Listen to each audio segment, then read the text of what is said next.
Imagine boarding a plane, hearts full of excitement for an adventure with friends. The laughter and chatter fill the cabin. But in an instant, the atmosphere shifts. The aircraft trembles. An overwhelming roar fills your ears, and fear grips your heart. In the midst of the chaos, you find solace in the grip of your friend's hand. Silence falls. You're no longer in the skies, but stranded in a world of white, surrounded by the towering Andes. Confusion sets in. Questions whirl in your mind. What just happened? And what do we do now? This isn't fiction, but the harrowing reality for a rugby team and their companions.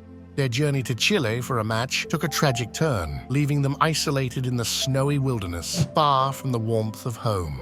On a crisp October day in 1972, the Old Christians Club from Uruguay was abuzz with anticipation. Their destination, Santiago, Chile, for a much-anticipated rugby match. The group, comprising 45 individuals including team members, their loved ones, and crew, boarded the Uruguayan Air Force Flight 571, a symbol of strength and hope, helmed by the seasoned pilots Colonel Julio Cesar Ferradas and Lieutenant Colonel Dante Hector Lagurara.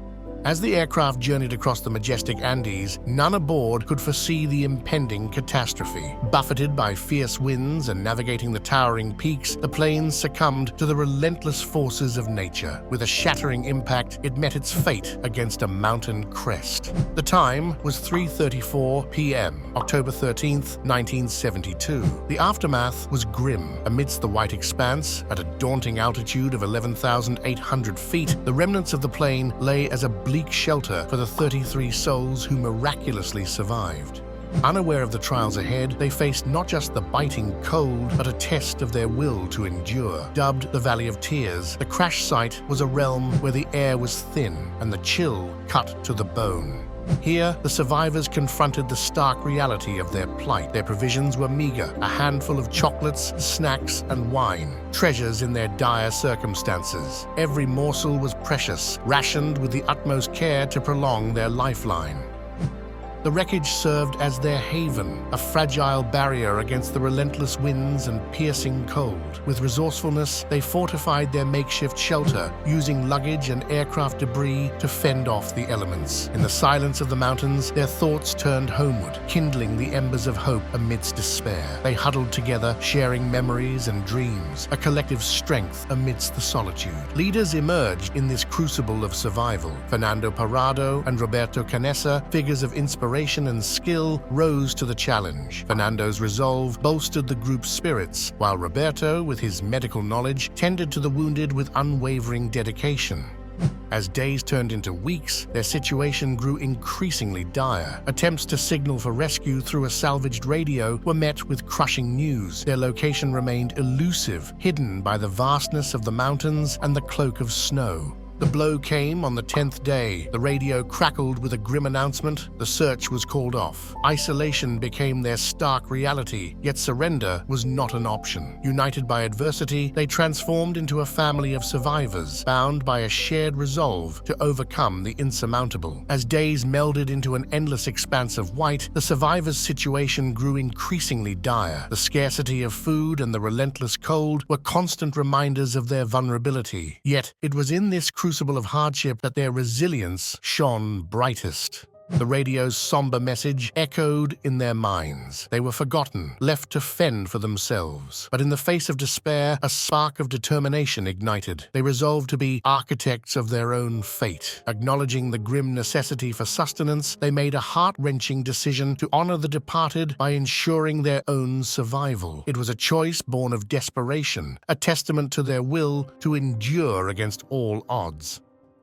Among them, two men, Nando and Roberto, embodied the spirit of hope. Determined to seek salvation beyond the mountain's embrace, they prepared for a journey fraught with peril. With scant provisions and the vast, unforgiving wilderness ahead, they embarked on a quest not just for themselves, but for all who awaited their return. Farewells were whispered, tinged with uncertainty and hope. As Nando and Roberto stepped into the unknown, their resolve was a beacon for all who remained, a silent vow to conquer the daunting path that lay ahead.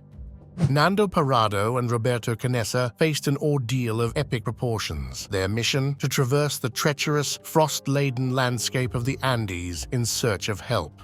Weak yet driven, they embarked on their odyssey with the weight of their friends' hopes resting on their shoulders. Each step was a battle against the elements, a struggle against the overwhelming fatigue that gripped their bodies.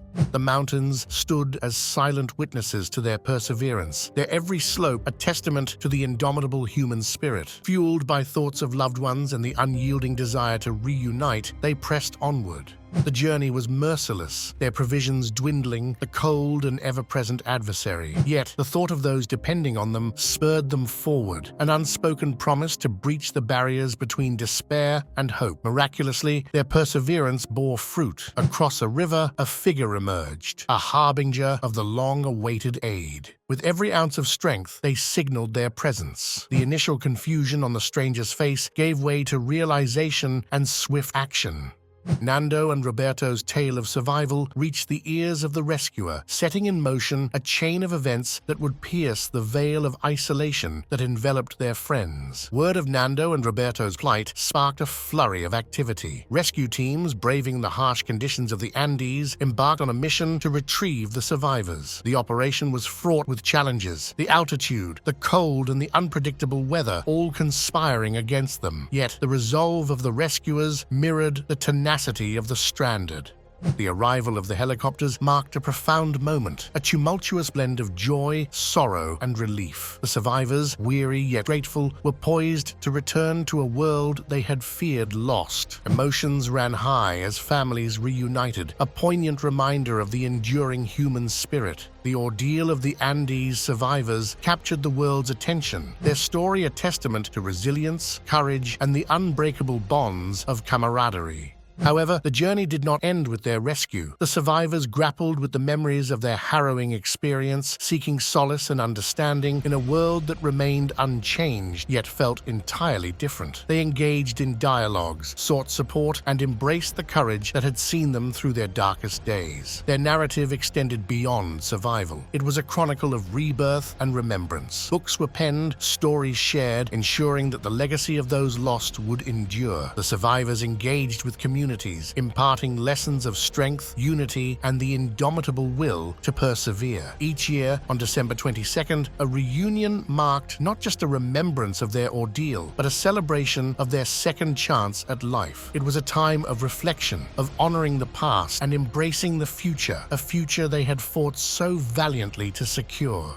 In the aftermath of their rescue, the survivors of the Andes crash embark on a journey of renewal. The world around them remained constant, yet they had been transformed, carrying within them the profound lessons wrought from their ordeal. Each survivor navigated their unique path of recovery and growth. Life resumed its course, but the echoes of the mountains resonated within them. They pursued careers, built families, and contributed to society, their experiences etching an indelible mark on their beings. Roberto Canessa and Nando Parado channeled their ordeal into a force for positive change. Through their writings and engagements, they reached out to countless souls, sharing a message of hope, resilience, and the power of human connection. In honoring those who perished, the survivors lived with intention, their every achievement a tribute to the memories they cherished. Their annual gatherings, a testament to the unbreakable bonds formed in adversity, served as a beacon of hope and a celebration of life's preciousness. In quiet tribute, a memorial stood near the hallowed grounds of the crash site, a place of contemplation and homage, drawing visitors from across the globe, its presence a silent narrative of tragedy, triumph, and the enduring human spirit. The legacy of the Andes crash transcended its historical confines, evolving into a symbol of the unyielding human capacity to face the inconceivable, to find unity in despair, and to emerge forever changed yet undaunted, ready to inscribe new chapters of life's unfathomable journey.